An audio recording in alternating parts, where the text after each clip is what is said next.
শুভ সকাল আমার প্রিয় বন্ধুরা, তোমরা সবাই কেমন আছো? আশা করছি যে যেখানে আছো সবাই ভালো আছো, সুস্থ আছো। প্রতিদিনের মতন আরও একটা ব্লগে তোমাদের সকলকে স্বাগত জানিয়ে আজকের ভিডিও শুরু করছি। ভিডিওটা ভালো লাগলে শেষ পর্যন্ত দেখার অনুরোধ রইল। বন্ধুরা, সকাল সকাল আমি ঘুম থেকে উঠে পড়েছি, আর এখন বাজে সকাল 6টা। উঠে আমি আগে ঘরের বাসি কাজ করে নিয়ে চলে এসেছি উঠোনে কাজ করতে।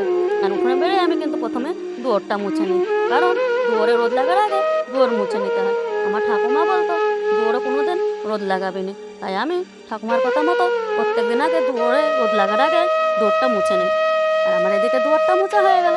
তারপরে আমি চলে আসলাম তুলসী তলায় জলটা দিয়ে নিয়ে, আর এখন বাজে 6:30, আর টাইম কলেও জল চলে এসছে।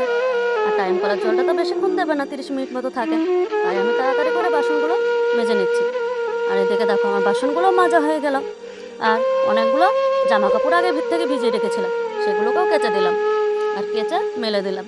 কারণ দুদিন তো রৌদ্র হয়েছিল না, বৃষ্টি হচ্ছিল, তাই আগে সকাল সকাল আমি জামা কাপড়গুলো কেচে দিলাম।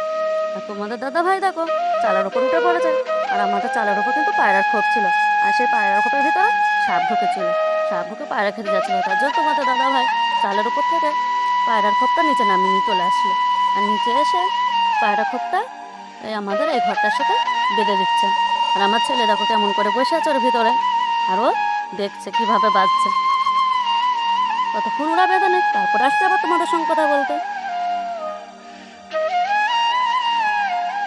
আর বৃষ্টির কারণে দেখো এই সাইডটায় আমি ঝাড় দিতে পেরেছিলাম না, অনেকগুলো নোংরা হয়েছিল। আর এই নোংরাগুলো আমি ভালো করে কোদাল দিয়ে টেনে দিচ্ছি। ততক্ষণ আমি কোদাল দিয়ে টেনে দিই, তারপরে আবার তোমাদের সঙ্গে কথা হচ্ছে। আর দুদিন বৃষ্টি হচ্ছিল, তার সঙ্গে কিন্তু ঝোড়ো হাওয়াও হচ্ছিল। আমাদের সামনে যেরকম তাম্বুটা উড়ে গিয়েছিল, পিছনেও তাম্বু উড়ে গিয়েছিল, আর পাটকাঠিগুলো সব পড়ে গিয়েছিল। তাই পাটকাঠিগুলো ঠিক করার জন্য আমি আর আমার ছেলে চলে এসেছি পিছনে। আর আমার ছেলে কিন্তু আমাকে সব কাজে সাহায্য করে, তার জন্য আর আমি দুজনেই এসেছি। পাটকাঠিগুলো প্রথমে টেনে টেনে নিয়ে নিচে রেখেছি। আমার ছেলে বলছে কোথায় রাখবো, মস্তি আমি রেখে দিচ্ছি।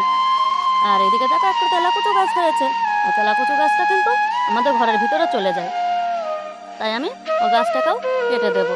আর পাটকাঠিগুলোকে ভালোভাবে সাইজ করে নিচ্ছি। দেখো একটা একটা করে আমি কিন্তু সব পাটকাঠিগুলোকে কেটে নিচ্ছি। ততক্ষণ আমি পাটকাঠিগুলোকে গোছাই, তারপরে আবার তোমাদের সঙ্গে কথা হচ্ছে। বন্ধুরা, তোমরা সবাই আমাকে একটু সাপোর্ট করো।